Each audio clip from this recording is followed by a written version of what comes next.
नमस्कार। प्लेनटेक्स में आपका फिर से स्वागत है और आप सबों को जन्माष्टमी की हार्दिक शुभकामनाएं। और हमेशा की तरह आपसे निवेदन रहे है हमारे चैनल को सब्सक्राइब करें, बेल आइकन दबाना बिल्कुल नहीं भूलें, हमारे वीडियोस को लाइक करें और फ्रेंड्स एंड फैमिली के साथ भी शेयर करें। दोस्तों, कल 15 अगस्त यानी स्वतंत्रता दिवस पर प्रधानमंत्री जो देश को संबोधित कर रहे थे तो उन्होंने एक बहुत बड़ी बात कही देशवासियों को। उन्होंने कहा कि दिवाली का एक डबल धमाका आपको सरकार देने जा रही है। दूसरा क्या है वो तो बाद में देखेंगे। पहला जो उन्होंने बताया कि जीएसटी में एक बहुत बड़ा रिफॉर्म सरकार लाने जा रही है दिवाली के पहले।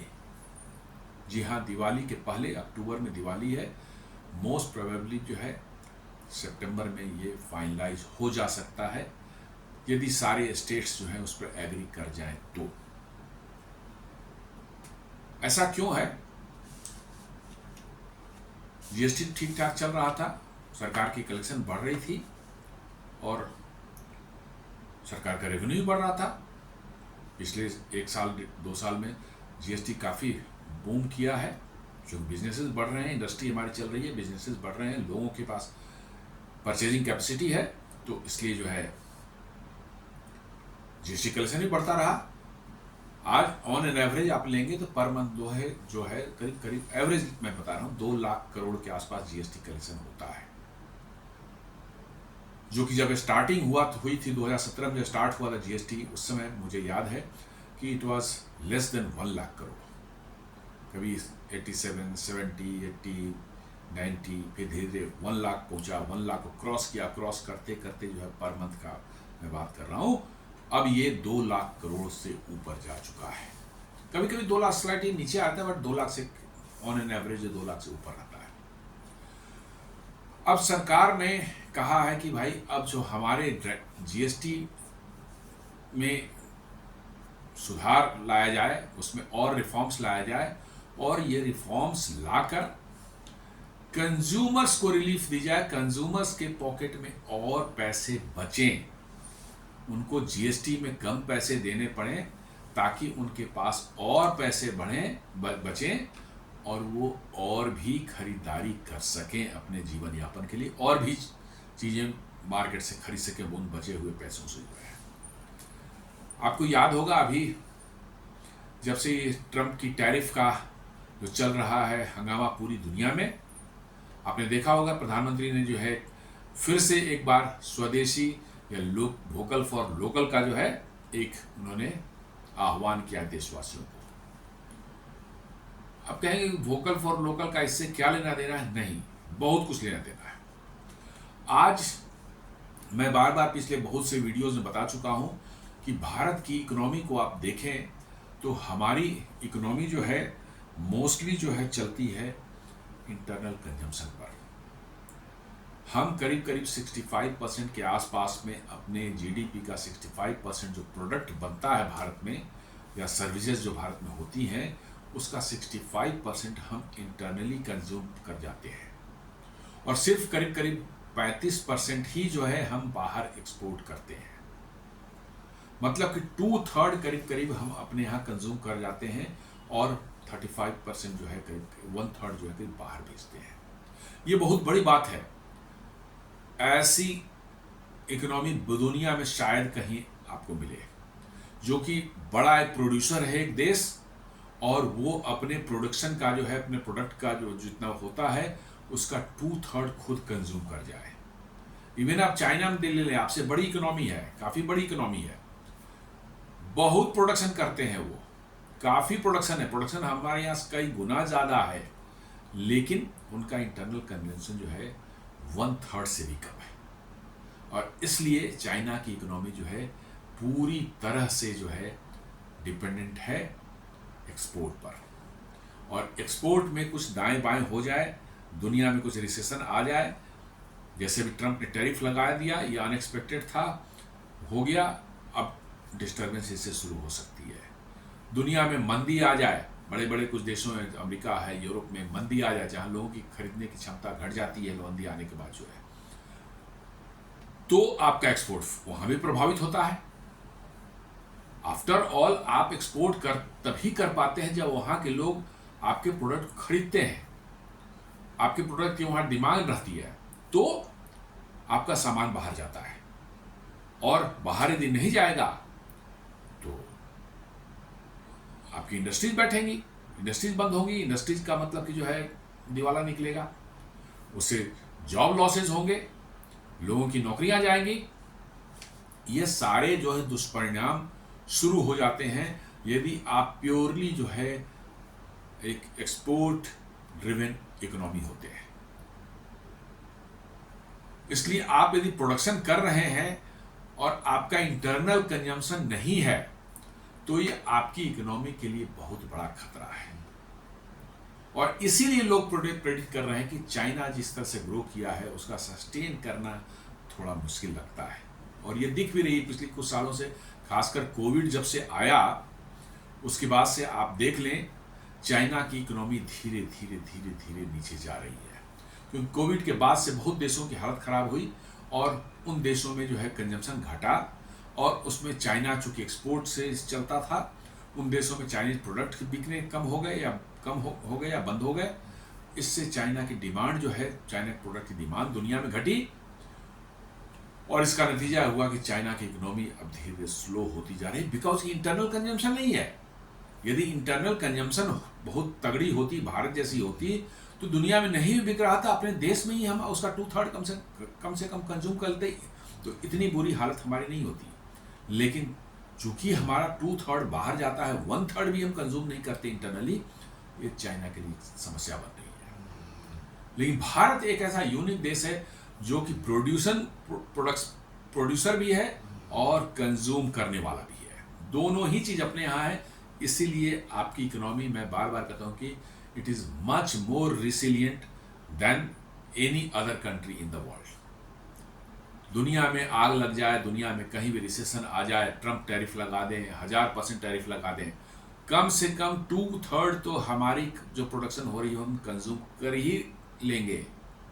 और हमारे इंडस्ट्रीज ठीक है, उनका प्रॉफिट कम होगा, मैं मानता हूं इस चीज को, प्रॉफिट उनका कम होगा, लेकिन वो दिवालिया नहीं होंगे, वो बंदी नहीं होगी, उनकी बंद नहीं होंगे। हमारे लोग जो हैं उनकी सैलरी थोड़ी कम हो जाएगी, लेकिन वो शायद बेरोजगार ना हो। ये एक बहुत बड़ा स्ट्रेंथ है किसी भी देश के लिए, बहुत बड़ा स्ट्रेंथ है। इतना ये छोटी मोटी कोई बात नहीं है। और ये कैसे अपने आप डेवलप हुआ है जी कि हम प्रोड्यूस भी करते हैं और कंज्यूम भी करते हैं, ये एक रिसर्च का विषय है। ये एक रिसर्च का विषय है कि कैसे ऐसा हुआ कि भाई हम इतने बड़े कंज्यूमर हैं। आफ्टर ऑल चाइना में तो पॉपुलेशन है 140 करोड़ 130 करोड़, वहां पर भी है, वहां कंजम्पशन क्यों नहीं है? इसका मतलब यह है कि हमारे देश के लोगों में परचेजिंग पावर नीचे लेवल तक भी है, कम है लेकिन है। ये नहीं कि सिर्फ ऊपर वाले ही परचेज करते हैं, नीचे वाले भी बड़ी संख्या में गुड्स जो हमारे देश में बनते हैं उनको परचेज करते हैं, कंज्यूम करते हैं। इसका ये साफ बताता है कि हमारे देश में ठीक है हमारा पर कैपिटा इनकम कम है, लेकिन ये डिस्ट्रीब्यूटेड है, नीचे तक भी लोगों के पास में है। कम मेहनत मजदूरी करने वाला आदमी भी जो है उसके पास इतने पैसे आ रहे हैं कि वो बाजार से सामान खरीदता है अपने जीवन यापन के लिए। जो है प्रधानमंत्री ने जो ये ट्रंप ने टैरिफ लगाया और उसके बाद जो है दुनिया में जो हड़कंप मचा हुआ है और सारी जो कह सकते हैं कि जियोपॉलिटिक्स की जो चल रही है, समीकरण बदल रहे हैं। प्रधानमंत्री ने आह्वान किया कि हम फिर से स्वदेशी पर बल दें, स्वदेशी पर जोर दें। क्यों? क्योंकि हम 2/3 कंज्यूम 65% अपना प्रोडक्ट कंज्यूम कर रहे हैं, इसको थोड़ा और हम बढ़ा दें, थोड़ा हम और बढ़ा दें, 2-4-5% और बढ़ा दें, 7% और बढ़ा दें, तो वर्चुअली आपकी स्थिति ऐसी हो जाएगी कि you are insulated from the external disturbances. दुनिया में जो फाइनेंशियल जो है इकोनॉमिक डिस्टर्बेंसेस आते रहते हैं बीच बीच में जो है, किसी देश ने आपका माल लेना बंद कर दिया, किसी ने आपका पर कुछ टैरिफ लगा दी, कभी किसी देश में रिसेशन हो गया। अब मान लीजिए कि अमेरिका ही सबसे बड़ा एक्सपोर्टर, भारत का सबसे ज़्यादा एक्सपोर्ट अमेरिका ही होता है। टैरिफ को छोड़ दीजिए, यदि वहाँ मंदी आ जाए, बहुत घनघोर मंदी आ जाए, तो आपके सामान तो जाने बंद हो जाएंगे। और वो कंपनियां जो पूरी तरह से अमेरिका पर सामान भेजकर अपना चला रही थी, बिजनेस चला रही थी, वो तो मतलब कि जो है आपको उनके लिए मुश्किल हो जाएगी। तो यही मैं बोल रहा हूँ कि प्रधानमंत्री ने जो आह्वान किया है वोकल फॉर लोकल या स्वदेशी का, उसके पीछे जो छुपा हुआ गेम है वो है कि हम अपनी इंटरनल कंजम्पशन को और बढ़ाएं। ऑलरेडी ये बहुत अच्छी है, लेकिन हम उसको थोड़ा और आगे बढ़ा दें ताकि हमारी दुनिया पर डिपेंडेंसी कम हो जाए। जैसे ही आप डिपेंडेंसी आपकी बढ़ती है किसी पर, आप ब्लैकमेल के शिकार हो जाते हैं। जी हाँ, ये बिल्कुल सत्य है। आपकी डिपेंडेंसी किसी पर भी हो जाए, किसी दूसरे पर्सन पर हो जाए, उसके बगैर आपका काम ही नहीं चलेगा, आपको ब्लैकमेल कर सकता है। उसी तरह से देशों का भी यही हालत है। आपकी डिपेंडेंसी जो है, जैसे दुनिया की डिपेंडेंसी अभी रेयर अर्थ मिनरल के लिए जो है चाइना पर हो गई है। अब देखिए चाइना कैसे ब्लैकमेल कर रहा है। अमेरिका को उसने बंद कर दिया था, हाथ पैर जोड़ के अमेरिका ने किस तरह से उसको टैरिफ को जो है 90 दिन के लिए सस्पेंड किया, मैंने उसको पॉज किया गया है, और तब चाइना ने रेयर अर्थ मैग्नेट्स देने शुरू किए हैं। भारत पर अभी भी मतलब उसने लगा रखा है, नहीं दे रहा है, बिकॉज आपकी डिपेंडेंसी चाइना पर है। प्रॉब्लम यहीं पर आती है। तो प्रधानमंत्री का जो आह्वान है कि हम उस डिपेंडेंसी से बाहर आए। ठीक है, हमारा एक्सपोर्ट होता है, लेकिन एक्सपोर्ट नहीं भी है, हो रहा हो, एक्सपोर्ट बंद भी किस तरह से हो जा रहा, कम हो रहा हो, तो हम भूखे ना मरे, हमारी इकोनॉमी चलती रहे, हमारे लोगों को रोजगार मिलता रहे और देश आगे बढ़ता रहे। इसीलिए जो है उन्होंने वोकल फॉर लोकल का मतलब क्यों किया था। और उसी कड़ी में उसी का नेक्स्ट स्टेप जो है कि कंजम्पशन, इंटरनल कंजम्पशन कैसे बढ़ेगी, जब मेरे पास ज्यादा पैसा होगा। जब ज्यादा पैसा होगा, मैं ज्यादा खरीदारी करूंगा, ज्यादा घूमने फिरने टूरिज्म के लिए जाऊंगा, सर्विसेज, हवाई जहाज इस्तेमाल करूंगा, रेलवे का इस्तेमाल करूंगा। मतलब कि जो है मेरे पास पैसे भी ज्यादा हो तो मैं अपने देश में और भी इकोनॉमिक एक्टिविटी को सपोर्ट करूंगा। और इसीलिए ये जीएसटी का रिफॉर्म्स जो है उसी डायरेक्शन में एक स्टेप है कि हम रिफॉर्म्स करके जो टैक्स सरकार कलेक्ट करती है उसमें कुछ कमी कर दी जाए, ताकि हमारे और आपके जेब में और पैसे बचे रहें। क्योंकि जैसे ही जीएसटी रेट कम होगा, जो प्रोडक्ट्स हम मार्केट से खरीदते हैं उसके प्राइसेस जो हैं कम होंगे, और वो प्राइसेस कम होंगे तो पैसा कहाँ रह जाएगा, हमारे पॉकेट में बचेगा।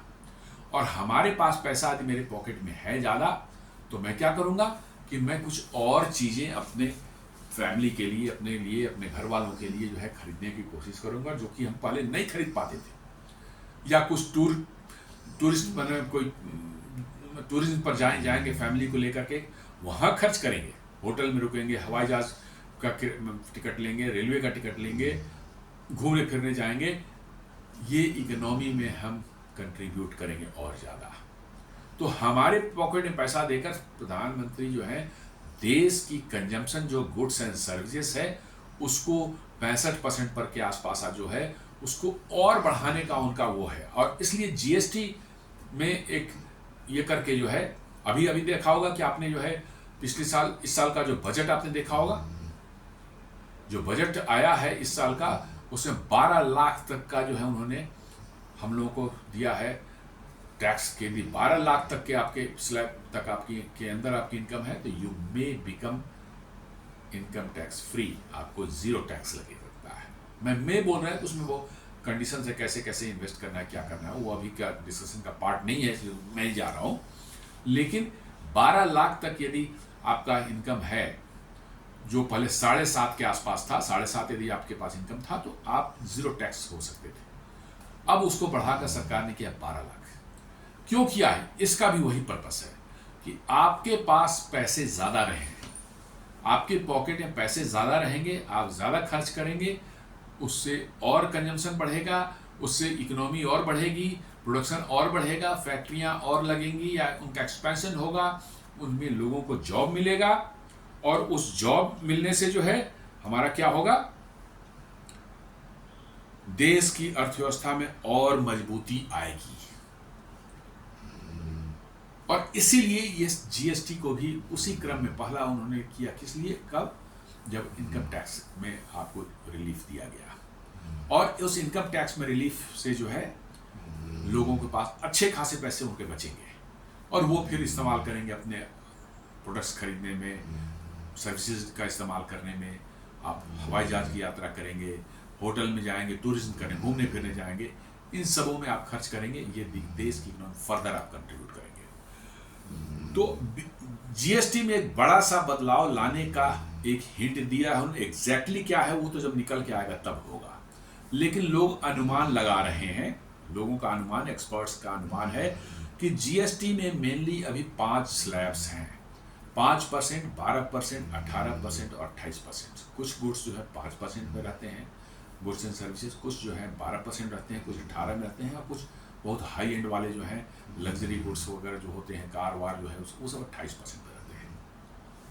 अब इनको ऐसा जो हिंट मिल रहा है, जैसा हिंट मिल रहा है, बहुत से एक्सपर्ट्स की राय पर है कि इन 4 स्लैब्स को जो है घटा करके जो है 2 स्लैब बनाने का मतलब जो प्रपोजल है, और एक एडिशनल जो है बोलते हैं कि वो सिन प्रोडक्ट्स जो है, टोबैको जो होते हैं वैसे जो है, या एक्सट्रीमली लग्जरी वाले गुड्स जो होते हैं, 5-5 लाख की घड़ियां वड़ियां जो होते हैं, उन सब वो एक अलग 40% का रहेगा, उससे आम पब्लिक को कोई लेना देना नहीं है। तो इनका कहना है कि big GST cheer for common man, 2 slab structure to replace 5%, 12%, 18% and 21% structure. Finance ministry shares important detail. Finance ministry ने ये हिंट दिया है कि ये अब 2 स्लैब में रहेंगे। अभी जो है आपको जो है, आप यदि स्लैब्स में देखें तो जैसे बहुत से वैसे unbranded food grain, fresh fruit, vegetables, ये सब 0% है, इनमें कोई टैक्स नहीं लगता है। खेतों से आप में फल सब्जियां उगकर आती हैं, बाजार में बिकते हैं, कोई टैक्स नहीं उस पर, नथिंग। खाने पीने की चीज़ें जो है, आप गांव से जो है लोग चावल गेहूं ला के शहर में बेचते हैं, उसमें कोई टैक्स नहीं है, ऑलमोस्ट एकदम एब्सोल्युटली फ्री। 5% जो टैक्स लगता है essential likes edible oils, footwear under 1000, या और भी इस तरह की छोटी छोटी चीज़ें जो हैं, हम लोग जो मार्केट में आपको 5% सर्विस टैक्स जो है आपको बैंक्वेट हॉल्स या रेस्टोरेंट्स वगैरह में भी लेने का प्रोविजन, हालांकि वो नहीं लेते, मोस्ट ऑफ द टाइम नहीं लेते, बट है प्रोविजन। इस तरह 5% में कुछ मतलब की जो है आइटम्स हैं। ज़्यादातर आइटम्स जो है वो 12% और 18% में है। ज़्यादातर आइटम, मैक्सिमम आइटम जो है वो 12% और 18% में है। 12% में जैसे प्रोसेस फूड है, मोबाइल फोन्स है, फ्रूट्स हैं, जूसेस हैं, इस तरह की बहुत सी चीज़ें, मतलब कि कपड़े वपड़े भी उसी में आते हैं, 12% में ही आते हैं। तो इस तरह से 12% में बहुत बड़ा एक मैंने चंक है आपके नंबर ऑफ गुड्स का जो 12% में आते हैं। और उसी तरह से 18% में ये बहुत आते हैं, लाइक सोप्स हैं, टूथपेस्ट हैं, एयर कंडीशनर हैं, रेस्टोरेंट्स में भी साथ लगते हैं, रेस्टोरेंट साथ 5% ही लगते हैं, एयर कंडीशनर्स हैं, आपके वॉशिंग मशीन हो गया, रेफ्रिजरेटर्स हो गए, ये सब 18% वाले रेट में आते हैं। चूंकि ये सब थोड़े वैसे आइटम हैं जो कि हायर क्लास, स्लाइटली हायर का, एक एसी है, रेफ्रिजरेटर्स है, मतलब कि वॉशिंग मशीन है, थोड़ा हायर इनकम ग्रुप वाले लोग लेते हैं, इसलिए इसको 18 में रखा गया था। और 28% में लग्जरी गुड्स में कार्स हैं, तो वेको उस पर लगाया जाता है, और महंगी घड़ियां वगैरह 4-4, 5-5 लाख वाली घड़ियां जो होती हैं बाजार में, जो शौकीन लोग लेते हैं, कम आम आदमी तो लेता नहीं है, बट शौकीन लोग लेते हैं, बड़े बड़े जो ज़्यादा पैसे वाले लोग हैं वो उस पर लेते हैं, तो वो मतलब कि उसमें आता है। और कुछ जो है उस पर कुछ वैसे सिन गुड्स हैं जिस पर सेस भी लगता है, कुछ जो है वो है, जैसे पान मसाला है, आपको टोबैको है, सिगरेट्स हैं, एरेटेड ड्रिंक्स हैं, उन सबों पर जो है, जो पब्लिक के हेल्थ के लिए अच्छी चीज़ नहीं है, खराब चीज़ मानी जाती है, उन पर एक सेस भी लगाया जाता है अलग से। तो ये मेनली 4 स्लैब्स हमारे हैं, प्लस सेस वाले तो छोटे छोटे 2-4 आइटम ही है। इनको कहा जा रहा है कि आपको घटा करके जो है, कम करके जो है 2 स्लैब में ला दिया जाएगा। तो देखते हैं इसके क्या फायदे हैं, क्या नुकसान है, इसको हम लोग देखते हैं। Fewer GST slabs. Center has sent a plan to the GST Council of Group of Ministers to shrink today's 4 main slabs 5, 12, 18 and 28% plus cess on some items into 2 slabs 5 and 18. इनका कहना है कि मैक्सिमम गुड्स 5 में रहेंगे और थोड़ा जो महंगे वाले होते हैं वो रहेंगे 18 में रहेंगे। बट आम लोगों की जिंदगी में जो चीजें इस्तेमाल होती है, हम लोग साबुन, तेल, खाने पीने की, एडिबल ऑयल है, ये सब चीजें यूज, कपड़े वपड़े सब जो खरीदते हैं, जूते वूते जो लेते हैं, इन सबों को नॉर्मल, बहुत लग्जरी वाले नहीं, नॉर्मल, ये सब 5% में आ जाएंगे, जो कि अभी वो 12% में है। तो सीधे सीधे 7% होने का डिफरेंस होना चाहिए और लोगों को ये 7% का बेनिफिट लोग पब्लिक को पास ऑन होगा। Plus a 5%, 18% plus a special high rate for a short list of luxury and sin goods. जैसा मैंने बताया, लग्जरी एंड सिन गुड्स में बहुत हाई एंड वाले कार होंगे, 1-8 करोड़ वाले या 1-2 करोड़ वाले कार होंगे, उनको रखा जाएगा तो उनको थोड़ा और पैसे लग जाएंगे। तो वो बॉदर्स, उनके जो खरीदने वाले हैं वो इतने पैसे वाले लोग हैं कि उनको कोई फर्क ही नहीं पता ज़्यादा। उस तरह से टोबैको, सिगरेट पीने वाले लोग हैं, उनको जो है मतलब कि जो है उन पर ये भार पड़ेगी। ये सब चीज़ें कुछ 7-8 आइटम होंगे जो कि 40% वाले सेस वाले उसमें रहें, सिन गुड्स वाले उसमें रहेंगे। अभी मालूम, ये सिर्फ हिंट है, अभी जब निकल करके आएगा तभी पता चलेगा। ये हिंट्स है, बट मोटा मोटी ब्रॉडली लोग कहना कि इसी तर्ज पर शायद हो सकता है। The change was flagged by PM in his Independence Day 15 August 2025 address with an implementation target around Diwali, October 2025।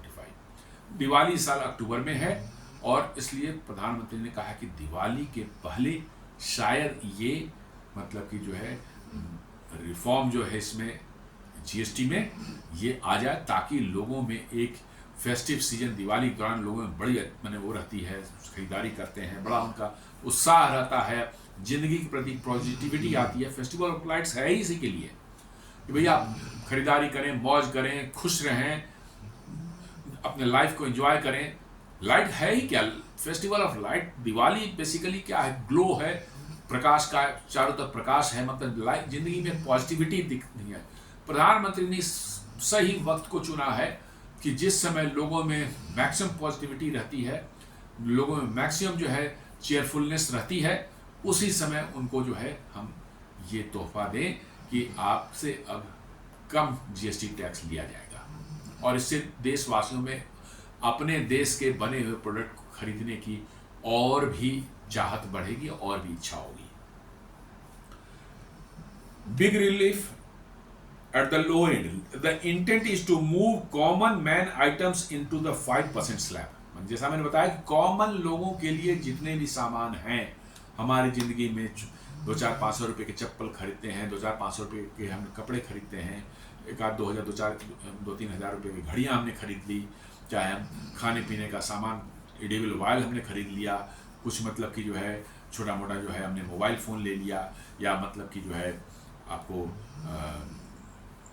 बच्चों के लिए कुछ टॉयज खरीद लिए, कपड़े खरीद लिए। ये सब चीज़ें हमारी आम जिंदगी, किचन के यूटेंसिल्स हैं, ये सब चीज़ हमारे 12% के आसपास लगता था। ये सभी पर जो है एक्सपेक्टेड है कि जो आम लोगों की ज़िंदगी में, रोज़मर्रे की ज़िंदगी में जो सब चीज़ें इस्तेमाल होती हैं, उन सबों को 12% से हटा करके जो है ला दिया जाएगा 5% में।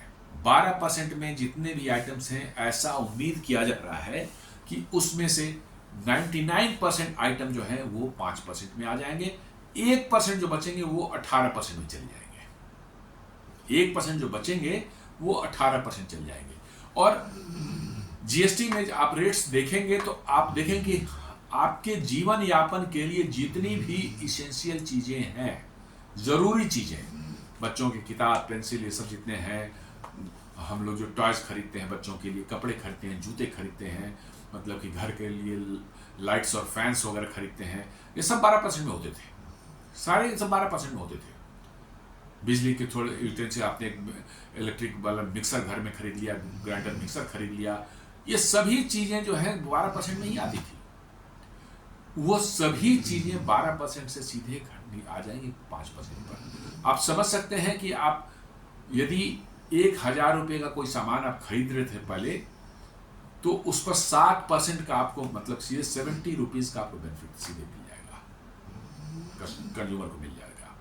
7% का जो है उसमें डाउनफॉल होगा और वो सीधे कंज्यूमर को पास ऑन होगा। तो आप पूरे महीने का आप देख लें, अपना बजट देख लें, घर का बजट देख लें, तो you will be able to save few thousand rupees definitely after this. ये बहुत बड़ा मूव है और इससे सरकार को रेवेन्यू लॉस होगा, बट सरकार के पास प्लान्स हैं कि कैसे ये मेकअप हो जाएगा। The intent is to move common man items into the 5% slab. Media briefings say 99% of the goods currently at 12% would go to the drop to the 5%. 99% जो है हमारे जो गुड्स अभी जो है, जो जिसमें 12% टैक्स लग रहे थे, वो 5% चल जाएंगे। Cutting prices for many day to day products, मतलब जनरली जो है हमारे डे टू डे में हम जो सामान जो इस्तेमाल करते हैं उन सबों पर जो है प्राइस कट होगा 7% का। Standardising the middle, a large share of items presently taxed at 28% would shift down to 18%, making 18% the default standard rate for most goods and services. और जो 28% पर जो है वो सीधे घट के आ जाएगा 18% पर। मतलब जो अभी यदि कार खरीदने वाले लोग हैं वो 28% टैक्स दे रहे हैं, वो उनको 10% का सीधे बेनिफिट होगा, सीधे 10% का बेनिफिट उनको हो जाएगा। और 28% में भी और भी कॉस्टली आइटम्स जो हैं उस पर भी 10% का बेनिफिट हो जाएगा। ऑफ कोर्स कुछ एक्सट्रीमली लग्जरी कार्स और एक्सट्रीमली लग्जरी गुड्स जैसे हाई एंड वॉचेज वगैरह जो मैंने बताया, वो सब डेफिनेटली रहेंगे। 40% का एक अलग बनाया जाएगा, उस जिससे आम जनता कोई लेना देना नहीं है, वो उसमें चले जाएंगे। लेकिन 28% वाले भी ज़्यादातर गुड्स जो हैं वो आ जाएंगे 18% में।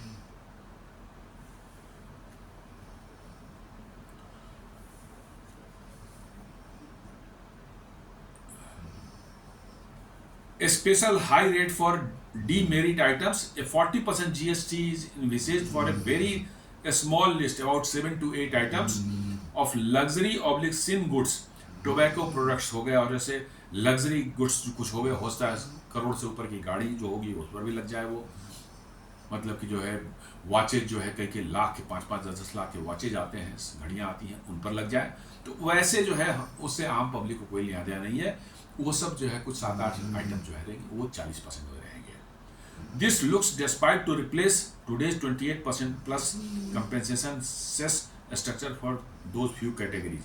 The cess regime is anyways slated to end on March 31, 2026, so replacement was due। मतलब कि जो है जो एक सेस भी लगता था वो भी खत्म होने वाला है आपको मार्च 31, 2026 से। जो है सेस क्या होता है मैं बताता हूँ आगे। वो सेस बेसिकली कंपेंसेशन सेस था। जब जीएसटी लागू हुई थी 2017 में, तो बहुत से स्टेट्स इसका अपोज कर रहे थे। उनका कहा था कि वैट खत्म करके जीएसटी आएगा तो उनको नुकसान होगा, कैलकुलेशन बता रही थी ऐसा। तो उसके लिए सरकार ने सेस लगाया था कि वो सेस से जो पैसा कलेक्ट करके जो उनका लॉसेज होता, तमिलनाडु, कर्नाटका और कुछ सरकारों ने किया था, हुआ था कि 5 साल या 6 साल तक कुछ जो है वो उनको दिया जाएगा। वो 31 मार्च 2026 को खत्म होने वाला है। तो सेस भी जो उस प्रोडक्ट कुछ प्रोडक्ट पर जो लगते थे 28% वाले पर जो है वो खत्म हो जाएगा। आउटसाइड जीएसटी से बाहर रहने वाले जो है 2 प्रोडक्ट अभी हैं भारत में, और उस पर स्टेट गवर्नमेंट राजी नहीं हो रही कि उनको जीएसटी में इंक्लूड किया जाए, क्योंकि ये उनके रेवेन्यू का बहुत बड़ा सोर्स है। क्योंकि वो अपनी मर्जी से जब चाहे उस पर रेट्स चेंज करते हैं और अपने रेवेन्यू जो है उससे एक्सट्रैक्ट करते हैं। और वो है पेट्रोलियम प्रोडक्ट्स और अल्कोहल, लिकर, शराब, जो पीने वाली शराब है वो। ये दोनों अभी भी इस पर वैट ही लगता है, इस पर जीएसटी नहीं लगता है। हालांकि सरकार बार बार कह रही कि पेट्रोलियम प्रोडक्ट को सरकार जीएसटी में लाना चाह रही है, लेकिन स्टेट गवर्नमेंट जो है उनका एक बहुत बड़ा रेवेन्यू सोर्स ये दोनों आइटम से आता है। कई हजार करोड़ का, बड़े बड़े स्टेट तो 10-10 हजार करोड़, माने 20-20 हजार करोड़ उनका रेवेन्यू आता है अल्कोहल से और इनसे, पेट्रोलियम से, वो तैयार नहीं हो रहे हैं, इसलिए आपको अभी उस पर कुछ नहीं किया जा रहा है।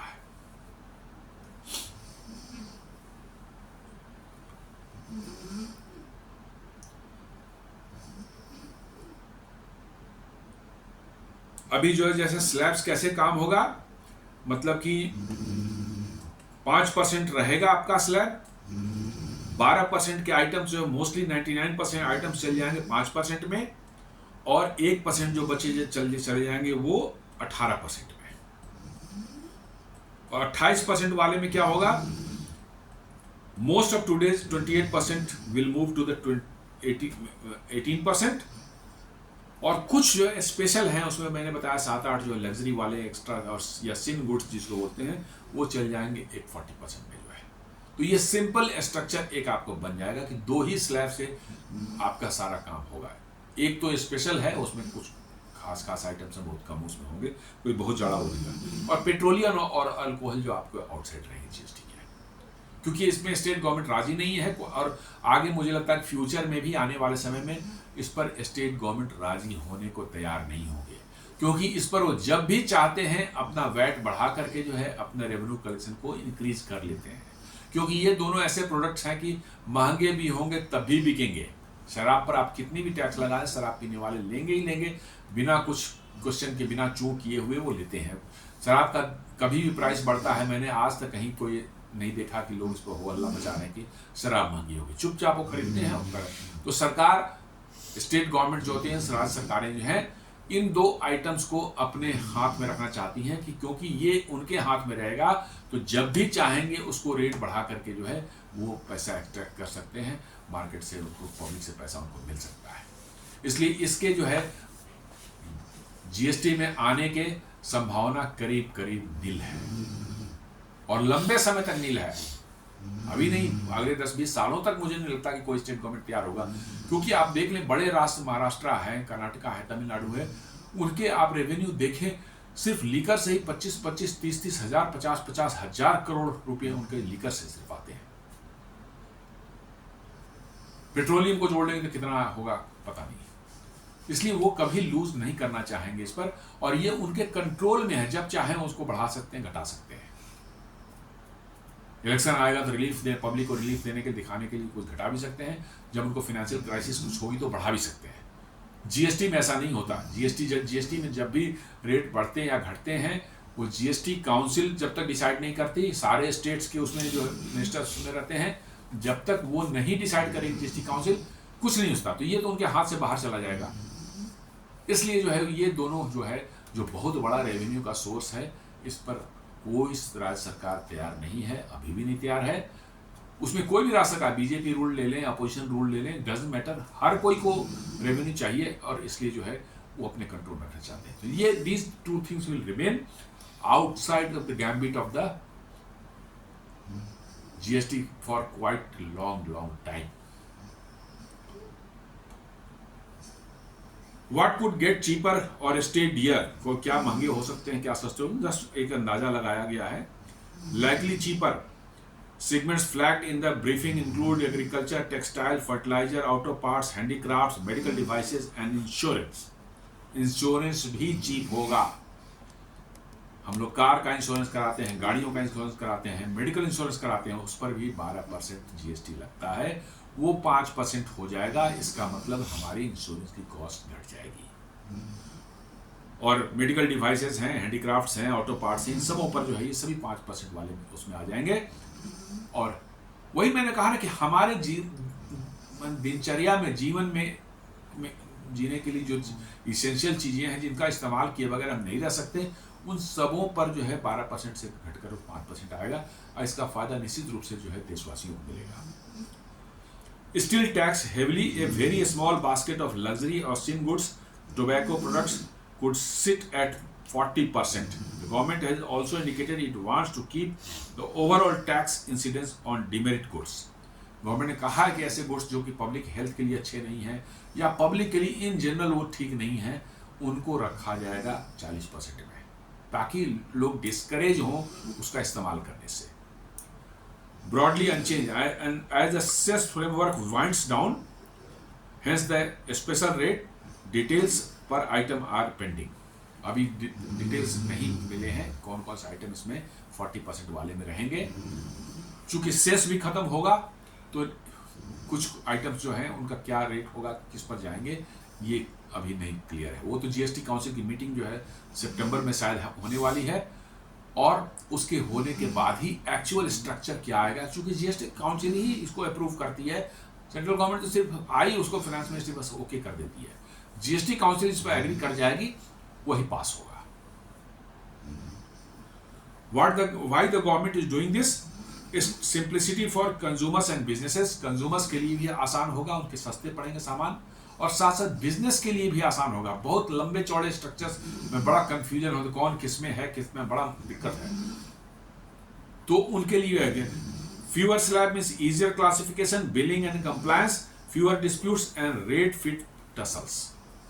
मतलब कि जो डिस्प्यूट्स कम होंगे, आपका याद रखना आसान हो जाए कि कौन से गुड्स किस में है। नहीं तो अभी इतने रेट्स हैं, पता ही नहीं चलता किसी बिजनेस वाले को भी कौन से किस में डालें, कौन सा 12% चार्ज करें, कौन सा 5% चार्ज करें, किस पर 18% चार्ज करें। कंफ्यूजन में गलत यदि बिलिंग हो गई तो मालूम हुआ कि बिलिंग डिस्प्यूट शुरू हो रहा है,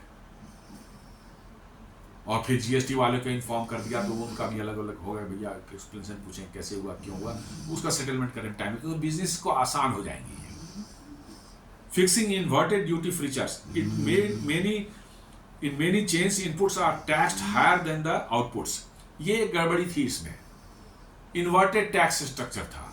जैसे एग्जांपल ले, कोई टायर बनाते, कोई टायर कंपनी जो है टायर बना के बेचती है, वो 12% जीएसटी पर बिकता है, चार्ज करता है, लेकिन वो उसका इनपुट कॉस्ट जो है, रबर जो है, उस पर 18% चार्ज। अब 18% वो ले रहा है और 12% इधर पब्लिक से ले रहा है, तो उसको तो लॉस है। अब वो गवर्नमेंट से जो है इनपुट क्रेडिट ये सब झमेले में पड़ना जो है वो उसको इसमें समाप्त किया जा रहा है कि नहीं, यदि इनपुट जितना है आउटपुट में जितना है उतना ही इनपुट का भी रहेगा। ऐसा नहीं कि आउटपुट का कम है और इनपुट वाला जो है उसका ज़्यादा है, तो बड़ा मुश्किल है। मैं ज़्यादा टैक्स दे कोई चीज़ ले रहा हूँ और बेच रहा हूँ तो कम टैक्स मैं कलेक्ट कर रहा हूँ, तो मुझे तो ओवरऑल नुकसान हो जाएगा। इसलिए ये इन्वर्टेड ड्यूटी स्ट्रक्चर जो है इसको भी खत्म किया जा रहा है। सपोर्ट कंजम्पशन, जैसा मैंने बताया कि आपको आपके पॉकेट में ज़्यादा पैसे रहेंगे, आप ज़्यादा सामान खरीदेंगे, ज़्यादा सर्विसेज इस्तेमाल करेंगे। सर्विसेज इस्तेमाल करने का मतलब है कि मैं आज आप मतलब कि जो है स्लीपर में चलते हैं, कल को एयर कंडीशन क्लास चलेंगे, और पैसे बचेंगे आपको, तो होता है हवाई जहाज में भी आप चलें, तो पैसे हमारे पास होंगे तो उसी को सरकार करे, भाई हम टैक्स आपसे कम लेंगे, आपके पॉकेट में ज़्यादा पैसे रहेंगे, आप ज़्यादा कंज्यूम करेंगे गुड्स एंड सर्विसेज को। वही करें। Analysts estimate to the plan could boost household purchasing power। Citibank pegs is potential 50,000 crore loss सरकार को हो सकता है इससे, लेकिन सरकार का कहना है कि वो पैसे जो पब्लिक के उसमें जाएगी, पॉकेट में जाएगी, वो कंज्यूम तो फिर होगा मार्केट में ही, गुड्स एंड सर्विसेज फॉर्म में, और उससे जो पैसे फिर हमें जीएसटी मिलेंगे, एडिशनल जीएसटी मिलेंगे, तो मेरा ये 50,000 करोड़ का लॉस जो है वो हमारा कंपेंसेट हो जाएगा। ये बड़ी सही बात है कि आप हमें ज़्यादा पैसे हमको हमारे पॉकेट में रहने दे रहे हैं, तो मिसाल हम और ज़्यादा कंज्यूम करेंगे गुड्स एंड सर्विसेज। इससे क्या होगा कि सरकार को उस पर भी जीएसटी मिलेगी, तो कम जीएसटी रेट मिलने के बावजूद भी जो है चूंकि वॉल्यूम बढ़ जाएगा, तो सरकार को का जो लॉस 50,000 करोड़ का एस्टिमेट किया जा रहा है वो कंपेंसेट हो जाएगा। और ये 50,000 करोड़ गवर्नमेंट के लिए बहुत नहीं है। आज भारत की इकोनॉमी जैसी है, जो फाइनेंसेस हमारे हैं, हमारे बजट का साइज देख लीजिए, ये 50,000 करोड़ कुछ नहीं है, बड़े आराम से मैनेज हो जाएगा। And annual revenue hit from rate cuts but expects a consumption lift to partly offset it। जो मैं बोल रहा था कि सरकार उम्मीद करे कि हमारा लॉस होगा, लेकिन जो कंजम्पशन हमारा बढ़ेगा उससे हमारा ये ऑफसेट हो जाएगा। Replace the expiring cess with a compensation cess ending March 31, 2026। A stable long-term structure including a clear treatment of demerit goods is needed। वो सेस जो मैंने बताया था कि कुछ जीएसटी लागू होते समय कुछ राज्यों ने ऑब्जेक्ट किया था। क्यों ऑब्जेक्ट किया था? इसलिए कि उनको लॉस हो रहा था। वैट से सिस्टम में उनको जितना टैक्स आता था, इससे जितना आता उनको मिलता, उनको कम हो रहा था। उनका कि नहीं ये तो सही नहीं है, हमको कंपनसेट कीजिए। सरकार ने कहा ठीक है, कुछ सालों के लिए जो है हम इसको आपको जो है कंपनसेट करेंगे, और ये जो है कंपेंसेशन सेस जो था उसी के लिए था, कुछ 28% वाले प्रोडक्ट पर लगाया गया था।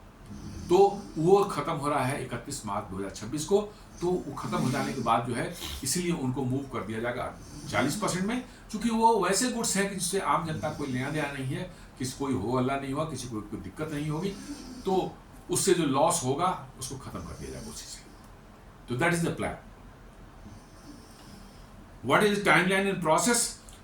जैसा मैंने बताया, अगस्त 15 को प्रधानमंत्री ने कहा दिवाली पर ये दी जाएगी, दिवाली के पहले शायद ये अनाउंस हो जाए, क्योंकि दिवाली जो मैंने बताया कि एक फेस्टिव सीजन है और भारत के लोगों के लिए बहुत ही सबसे महत्वपूर्ण पर्व होता है और इसमें बहुत बड़ी मात्रा में खरीदारी होती है लोगों के द्वारा।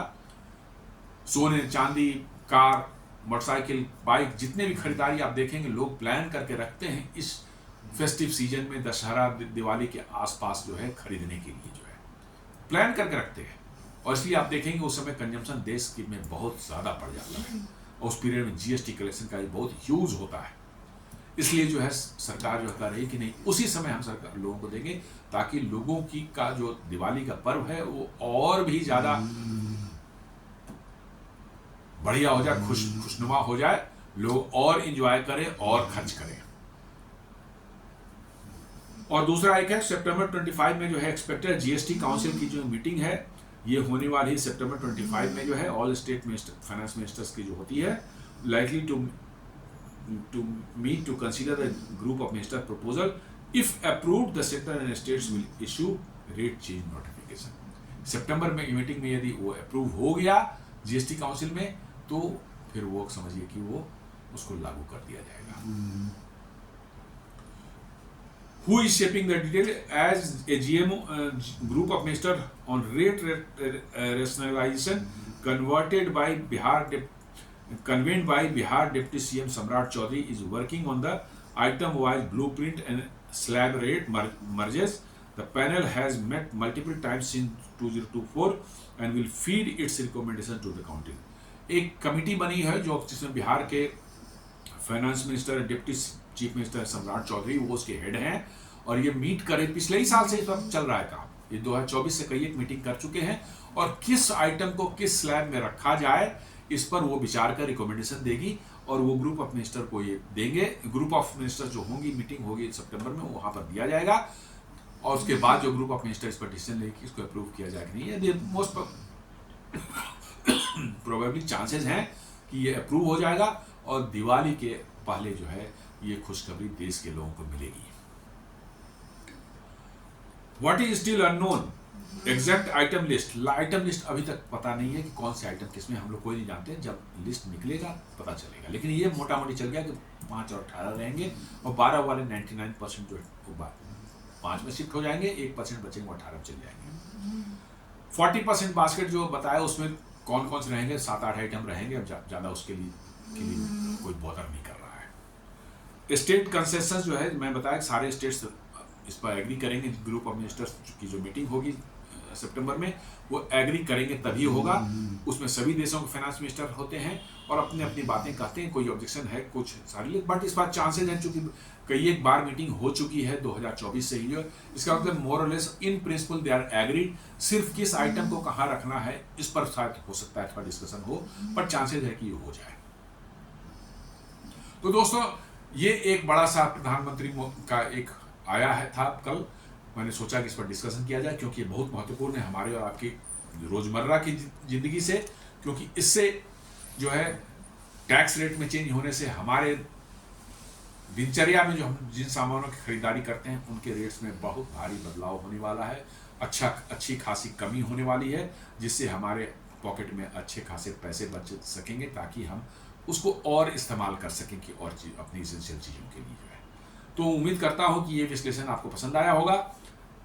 आपसे निवेदन है कि हमारा वीडियो लाइक करें, फ्रेंड्स एंड फैमिली के साथ शेयर करें, हमारे चैनल को सब्सक्राइब करें और बेल आइकन दबाना बिल्कुल न भूलें। धन्यवाद।